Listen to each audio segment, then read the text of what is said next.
Okay, sorry about that.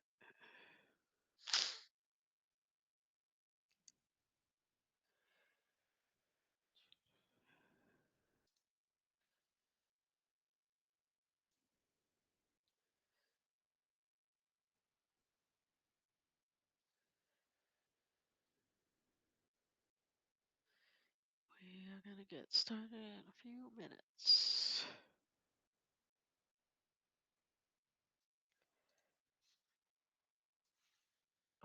Where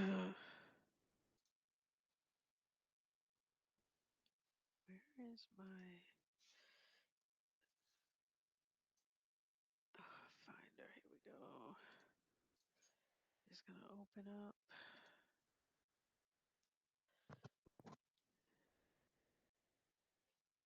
the stuff I need.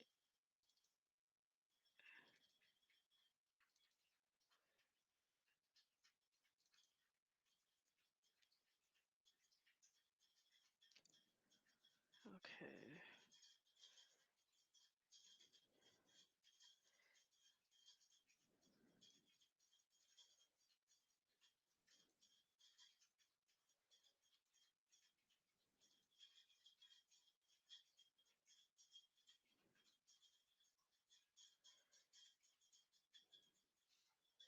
Oh, sorry, I should have opened all these things in my other monitor, but moving slowly.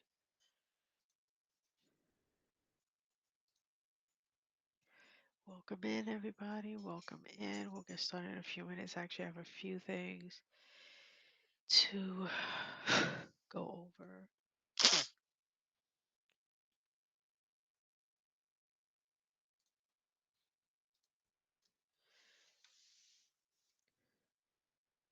Just gonna give about 2 more minutes.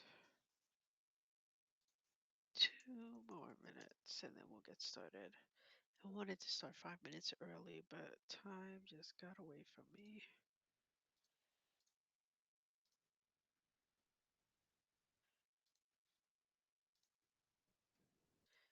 But we'll give a few more people some time. And I think I might do a poll to ask people, like, how do they feel about me just having your phone notify you about this versus sending an email. I'm hesitant to send the email because I don't want you guys to receive an email twice every Monday. I feel like that might be too much.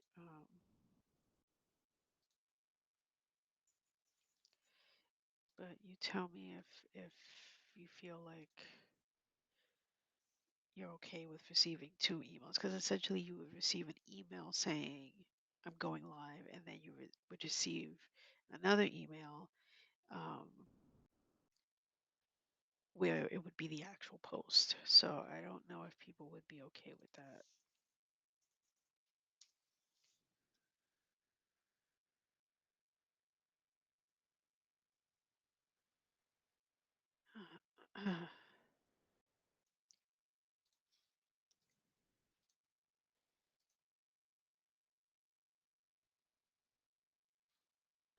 All right, let's get started in about 10 seconds. All right, so hold on, let me see what order I have things in. I don't want to do the grand reveal in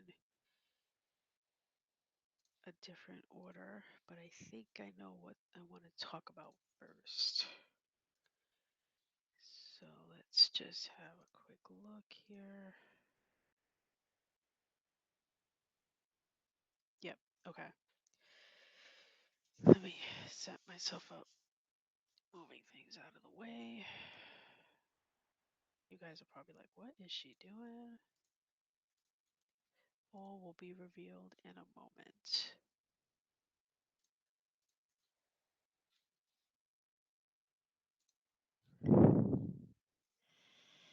All right, I'm going to flip my camera around and I'm going to slide my little station over. Okay, hello. So I showed this recently and I said, hey, you guys, guess what this is? not going to dox myself and turn it around so you guys can see my address. But this is so a while ago, not a while ago, but when I did the Top in Fiction annual recap, I was like, huh, I wonder if I could get that printed like a magazine and what that would look like, what the quality would look like, etc. Let me do a test and see. So I found a company. I went through multiple different avenues to try to find a reasonably priced company to print out what I sent you guys as a PDF. And it came in the mail last week, and I did peek at it. I couldn't wait to do this Monday thing, but let's do the grand reveal for you guys. I'm going to pull it out of the envelope so you can take a first look at it. And if enough people say that they want it, are willing to pay for it. Obviously, I will do a bulk order of these and send them to you. Um, I'll calculate what that would come to, but okay, so here we go. Unfortunately, this is going to look backwards, so I apologize, but okay, so here it is. It came in this lovely plastic, so we'll take it out of the plastic, and it's essentially the size of a magazine, which is pretty cool. Um, I wonder if there's a way for me to show it to you properly. But here it is. And then here's the back where it says thank you for reading. Um, and it's really quite awesome. So the table of contents, now that I know what it looks like I would have made this a white page so that it wasn't directly behind the cover. I would have made this white so that it would have ended up on this side. That's just the um, I've printed enough books to know how that works, or I've self-published enough books to know how that works. But here's the cool part. Here's the directory of writers, which takes up um, 4 pages. So that's all here, and then we get on to um, the list. So here's the list, and then here are all the pages that I made up, which are just pretty cool. You can see, like, here's the horror page. Um, it's just really so awesome. And then we get to the part where it's all the weekly issues. So here are the weekly issues, and they're all here, all 25 of them. It's actually really big. Like, now that I'm looking at it, I totally could make this so much smaller and probably put other things in here because I didn't realize just how big I was making this. But and then the last part is all the monthly recap pages, which are here. There's only 6 of them. Um, and then I've got a bit of acknowledgments where I'm thanking some people in the back, and then the last page. So altogether, it's I think 60 something pages. Um, in order for me to get it this way, which is with the 2 staples, it couldn't be more than 64 pages. So I had to remove a few pages from the PDF that you guys got. Um, but I'm learning, I'm figuring out, and it really came out really well. If I did it again this year, it would be twice as thick, so it would be 100 and almost 150 pages. So it would definitely be probably more costly. Um, it would have an actual spine. It wouldn't be able to be stapled. It would have to be probably glued. There would be a whole bunch of other factors to take into um, consideration if I were to do it. Um, it looks the right direction on your screen. Okay, because for me it looked like it was backwards. I'm like, oh my god, I'm showing these guys this magazine backwards. But if you're seeing it so you can read it properly, that's great.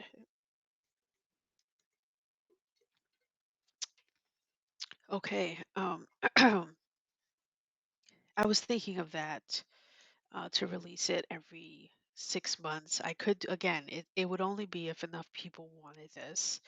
Um, and I was also thinking if I were to do it either quarterly or biannually, if I would include actual stories as well, make it worth it. Because right now it's while it's cool and it's a cool thing to have and see your story here um, listed, that's all it is, right? It's almost like having a phone directory where I'm just like, oh, let's see a list of a bunch of writers that are really awesome. And then, I can see the list of writers here because it's tangible. It's not like it's a PDF, which would probably be something I would invest more time in, is making the PDF um, more user friendly, such as one of the things I'm thinking I'm definitely going to do with the PDF at the end of this year, whether I do it every 6 months or not, is the page here. I want to actually make them clickable links,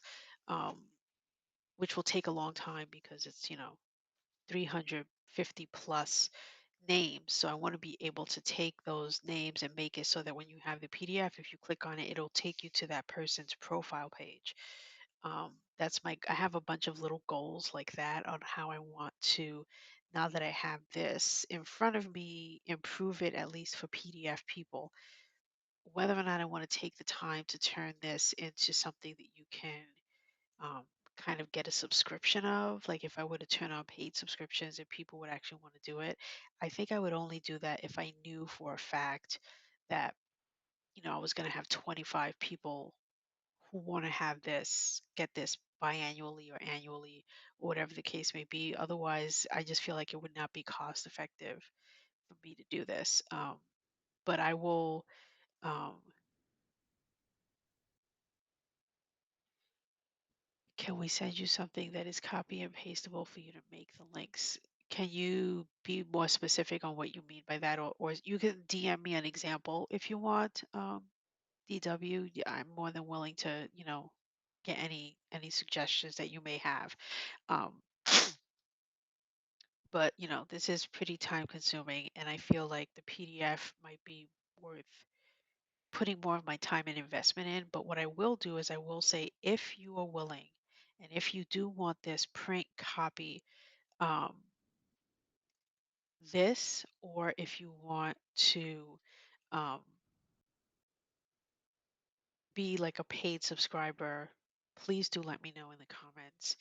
DM me, whatever the case may be, and I will put it out to the community and say, and again, if I get, right now I'm saying 25, but I might want to say, like, if I have 50 people, there's probably a set number I'm thinking in my head that would be worth me getting all of them, because I would have to treat this almost like a Kickstarter, right? I would have to get all the magazines shipped to me, and then I would have to go ahead and buy the materials to then ship it out either globally or just within the US. So it's not something that, you know, would be very easy for me to do. And especially because I wouldn't be able to necessarily put it on an Amazon or something for you to order, because then I would have to deal with ISBN issues, free ASIN issues, all of these different things, which I won't get into right now, but in the top of mind.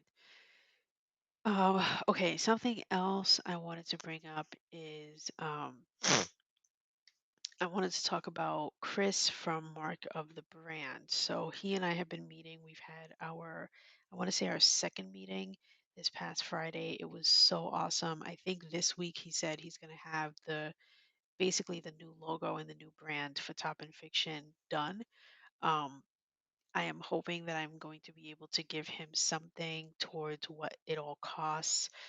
My plan and my goal is next week, Monday, I'm going to start talking numbers with you guys. I'm going to share how much the logo and all the branding is going to cost. And I'm also going to share with you how much I'd like to raise for the Top in Fiction Scholarship. So if numbers are something that make you a bit squeamish and nervous, then you may not want to be here for that, or you may not want to watch the video or read any of the information. But I am going to lay out all of the numbers and let you know how much I've raised so far, how much I need to raise in order to get those two things done and good to go for this year. So there will be a link if you want to donate. In today's email, I would love to have or be able to pay for a quarter of the full amount in the next week or so to Chris, Mark of the Brand. And then I also want to introduce and open up the floor for getting scholarships and giving those out to people who need it. Because I see so much of the fiction community and the fiction writers who are working on, self-publishing their book, and there are things that I'm sure Top in Fiction could help with, help those people with financially. So, uh, next, I wanted to talk a bit about the Send Us Your Fiction Friday email that goes out because I am seeing a lot of comments and getting um, just lost audio and video. Well, I'm seeing your chat, so hopefully nobody else lost audio and video. Um, okay, so I sent out a note 3 days ago that was talking about what I saw when or what I see when I look in the stats. I don't usually look in the stats specifically towards posts, and I really should, just to see how they're doing. Um, but what I wanted to point out is when I tell you guys how important it is, and that's for readers and writers who are listening to this and who are going to be reading um, today's email, when I say that the Friday email that I send out where it's send us your fiction is important, I mean it. And um, I will share screenshots if you want to see them where I'm proving my point in that there are more people looking at the Friday email than the Monday one. And so I know there's a bit of I don't want to say anger or resentment, but there's a bit of an issue with people who are saying they don't share their stories or what they've written in the Friday email because they don't get chosen as often as they'd like for Monday's email.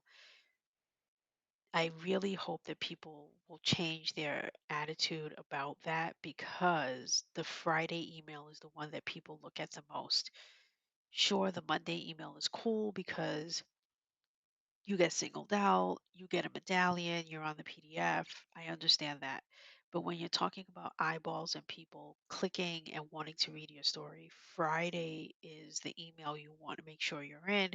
And there's a reason why I shut it down and I don't allow any more comments on the Friday email in 48 hours because I understand just how valuable and important that email is to people and how people will go back weeks later looking for new fiction that they haven't discovered yet and they will go back and go back and go back, and there is a 2-to-1 ratio on the open rate. So the Friday email has like between 50 and 75% open rate versus the Monday, which is really low at about like between 15 and 25% is the open rate for the Monday emails. Now, that's something I have to think about internally, which is why are there less people opening and reading Monday's email versus Friday?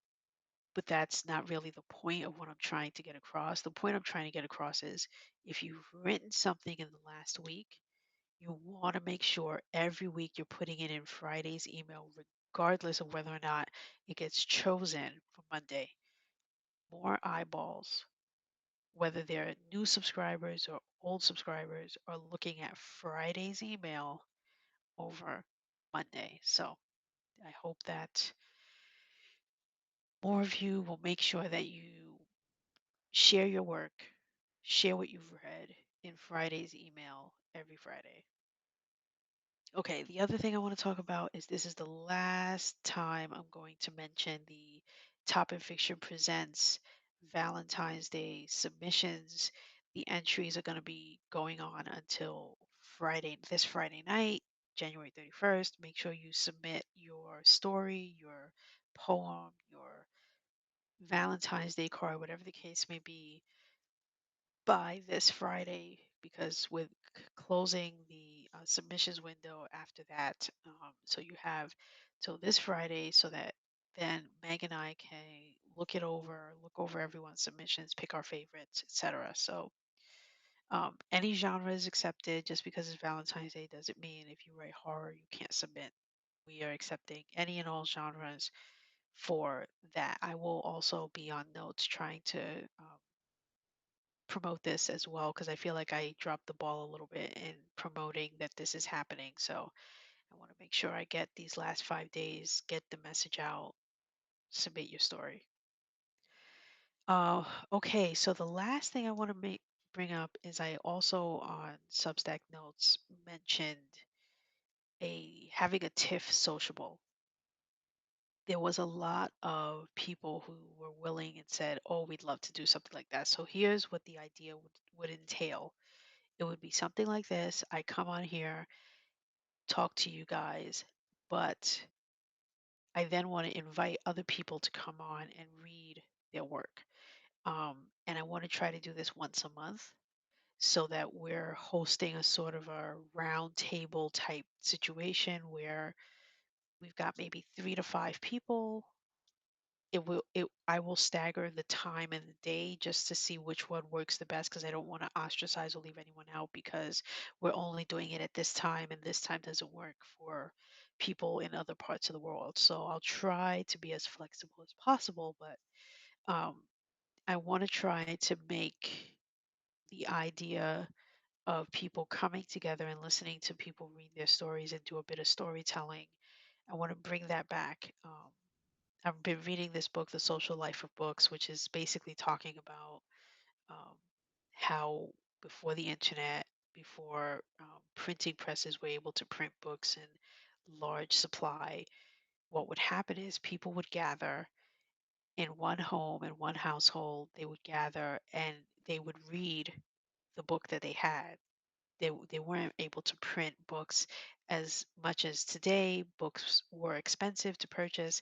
Some people, didn't know how to read. There were few people who knew how to read. So if you wanted to hear a story and it wasn't something that was, just recited orally from memory, people were starting to write them down. You would go to someone's house and they would read it out loud. And so I want to try to bring that idea back. And so I came up with the idea of doing a TIFF sociable. So I'm hoping for the end of February to do the first one. So in the coming weeks, I'll um, figure out how we can best do that. See who'd want to be willing to do the first one. Um, Again, you guys would essentially come on with me. I'll take a back seat in a way and let you take the floor. You would read um, your story. I'm going to have an idea on what the word count cap would be. Afterwards, we may have a Q&A with that person. Um, that was an interesting. Sorry, I just got a notification from Substack saying my chat was ready. I don't know why. Um, okay, so yeah, so that's what TIFF Sociable would be, and it will hopefully be like well attended. People will love it, and it'll be something that we could do every month. Um, if it's not something that works, maybe we could do it quarterly. But I'm hoping that enough people will be willing. It's difficult, I know, to come on here to have a camera pointed at you, to read your work. It's not something that I know everyone would be willing or able to do. Um, it is something where you have to be willing to come on camera and read your work. So, and we might figure out a way where we can have it that you have your camera pointed at something. Um, you flip it around so you're not on camera, but it has to at least be your voice, right? You have to at least be willing to read it. So we could try different things, experiment to see if there's ways to get more people on. I'm hoping that people who don't want to come on camera, don't want to read their story, but they want their story to be read, will give permission for someone else to read it. Maybe we could try that as well. Um, February will be the first test run on how and this will work. Um, I've got a list of all the people who said they're interested. If you're interested and you're not on Substack notes, but you see my email, please leave a comment. Let me know that you're interested to participate um, in this TIFF sociable for the first one that's going to happen in February. Okay. That was a lot. I didn't think that I would be talking for that long with all the stuff I wanted to mention. I apologize for taking so long. Let's get to why everyone is here, which is the announcement of the 20 featured stories this week. Let me take a sip of water.